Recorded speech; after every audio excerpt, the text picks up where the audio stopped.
Good morning, dolls, and welcome to Little Gretchen's workshop. Now, I'm just showing you a quick glance at the tree I decorated last year for the rooming house. But this is actually the tree that I used in my original dollhouse a few years before, and I actually want to do a little bit to it to enhance it a little bit. I did have some old garland, so I'm going to add some new garland to it to just kind of brighten it up, to make it look a little bit more festive. Now I've got more than one type of garland. I have the kind with the wire, and then these are actually on threads. So I'm going to just mix it up.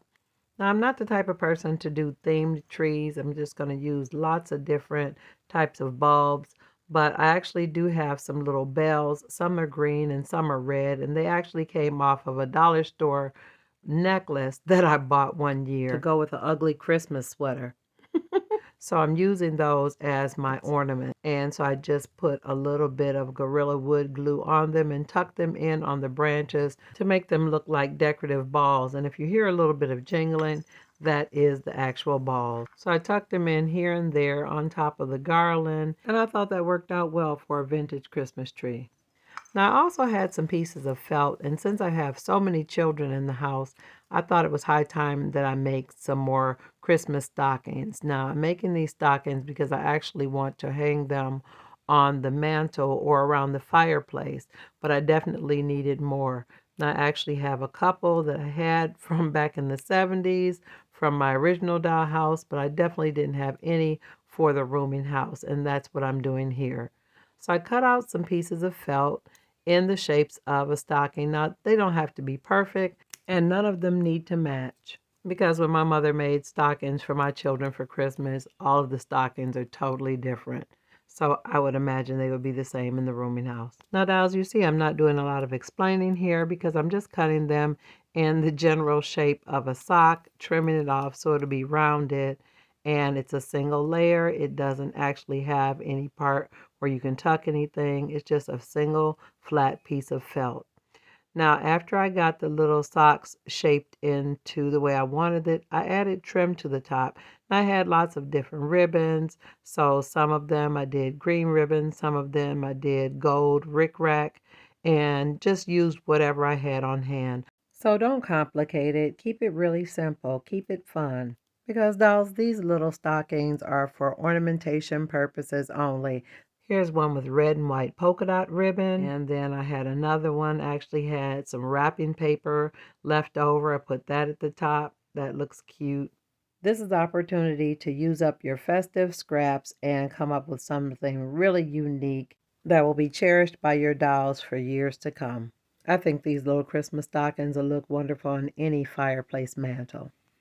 Now, dolls, in the previous video, I glued all these little Scrabble tiles together, and I really didn't tell you what I was going to do. So I've got these lovely papers that were from my friend Renee Brandow, and I'm actually going to use these as wrapping paper for these little Scrabble tiles.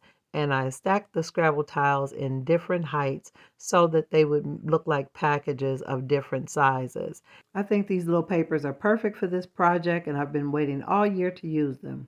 And I'm also going to wrap some of the little tiles with brown paper to give my gifts variation. So some packages will look like they came straight from the post office, and other ones will look like packages or gifts that were wrapped at home. Now, this is a very simple process. If you actually wrap gifts for Christmas for your family, you do it the exact same way. It's just a smaller package. Now, I'm not using tape. I actually am using my Gorilla Wood glue or Tacky Glue. And if you have tape and you would prefer to use tape, that would be absolutely fine. But in this instance, I'm actually using glue. Now, you can use whatever type of paper you have. You can wrap as many as you want in all the different sizes and shapes.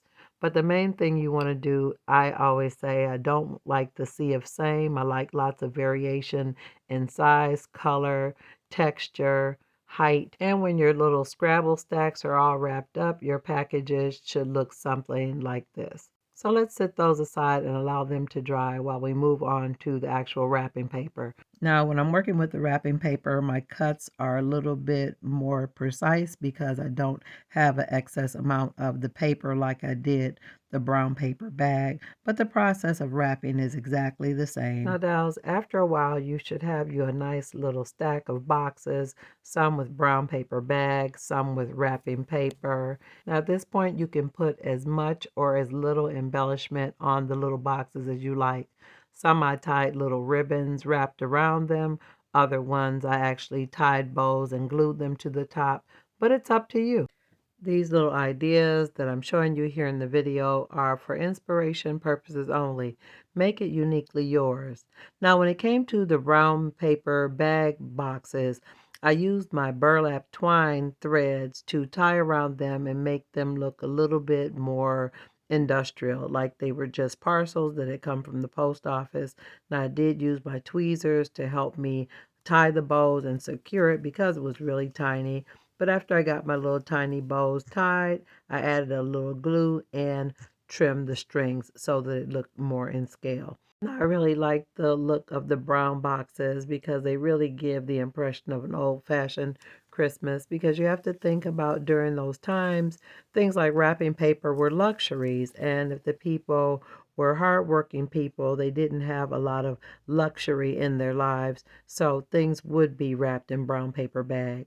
Now, some of the brown boxes I actually wrapped with white cotton thread, again, to add more variation to the boxes themselves. It was a little bit more tedious because the thread was really, really thin. I did use my tweezers and a lot of glue to help me secure the bows and the ties, but they worked out really good, and I really liked the overall result and look of the boxes tied with the white thread as well. Now, dolls, this is the part that I really love the most, to add all the little extra details to my box. Now that you have the basic boxes together, I like to use a really, really fine tip marker and do some little teeny dollhouse handwriting on the boxes. I also use red markers or different colors to make what I think look like stamps from the post office on the box as well. I think it's a really nice detail. It adds to the realism at a glance. Now, you can't read the boxes. It's not legible, but it just really looks cute from a distance. I think this is a part of miniature making that you just have to use your imagination. Now, I did have some of the little tags that I cut out from the previous video where I had the little cutouts from the paper from the miniature magazine, and I'm adding some of those tags to my boxes. And I think that's a really nice touch, and again, gives the boxes a little bit of individuality, and it really personalizes them a lot. Now, in another previous video, I actually made some bags out of a postcard one of my precious dolls had sent me, and I also had some little bag cutouts that I assembled as well. Now, I did show the process of me adding and making the handles for the bags in the previous video, but I will show it in this video just in case you didn't see the other one. So I used a small piece of burlap twine. Now, you could use thread, you could use string or anything like that. And actually, you could even use wire. But I used this piece of thread. I added glue to a small piece of card, and then I folded over the thread so that it would catch on the other side of the card. Now, with the tacky glue, it catches pretty quickly. You just have to hold it for a little while until it begins to cure. Now, after you've gotten the general shape or position of the handles on the little card, you want to press it just inside the bag and hold it there until the glue catches on both sides. Now, dolls, keep in mind this little bag was a miniature cutout. It actually came from a miniature magazine, so it was perfectly scaled and ready to be just glued together into the proper shape. Now, dolls, if you ever get a bag template or pattern, it would be a best practice to save it, cut it out, and create a durable template so you'll be able to make additional bags in the future in the same shape or style. In addition to this bag and the one that I made in the previous video, I did purchase some bags. I found a lot or bundle of them on eBay. And as I mentioned, I really don't like making paper miniatures, so this was right up my alley. It was a really reasonable price, and the bags had all kinds of different images and logos on them. Now, they would be easy to modify, but for me, I think they'll be fun to have them in all the different designs, so it'll look like maybe the dolls had been shopping at other stores and they came in with their bags from other merchants in the little town. And I really think this was a good buy because in addition to getting the little shopping bags with the handles, there were 3 little brown paper bags in the bundle as well. So I thought that was a really nice extra. So let me put these bags away so I can show you the other things that I've gotten together in the process of preparing for Christmas. Now, dolls, this is the box of toys and baby things that I had in the post office box video. So here's a quick glance at a little ring toy that I had, but I'm actually adding tissue paper to the box again to make it look like an actual gift. And I also did add tissue paper to the xylophone gift. And I did also add the little stick that I created from a straight pin to tap the xylophone keys. Now, dolls, I've just been kind of sorting and organizing things. Those are the little blocks from the previous video. And I also pulled out the little gift packages that I had from when I was a little girl. That little green box that I just showed you and this red box, these are both from the 70s. My daddy bought me those when I was a little girl. Now, this little box is a block that I wrapped up and put a bow on top of it. So I've been making little gift boxes for my dollhouse for Christmas for years. So I'm just kind of showing you what I've done over the years just to enhance my scenes and to make things look really festive under my Christmas trees. Now, those little packages are just little blocks that are wrapped with actual life-size wrapping paper, but because the prints were really cute, it really worked out nicely. So, dolls, I'm telling you, you can just use scraps from actual wrapping paper to wrap your dollhouse presents. Again, just use your imagination and just have some fun. Now, those are little boxes that I made out of watercolor paper and old wallpaper scraps.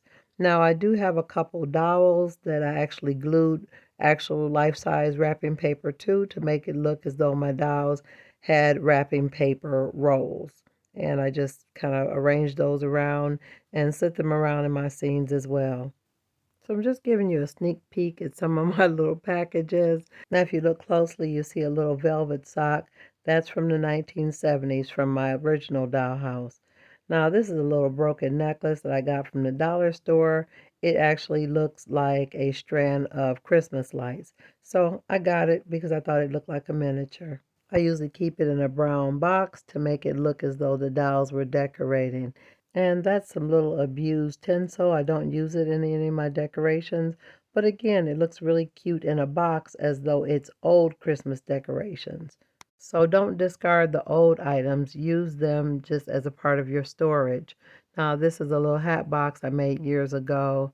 And inside the hat box are 2 little boxes that look like actual Christmas ornaments, and they're actually just beads dolls, but inside those boxes, like old-fashioned Christmas balls, the way I used to see them as a child. I'm just opening the box so you can just get a sneak peek. They're kind of an iridescent color, which really gives the Christmas ornament impression. So dolls, just be creative, use your imagination.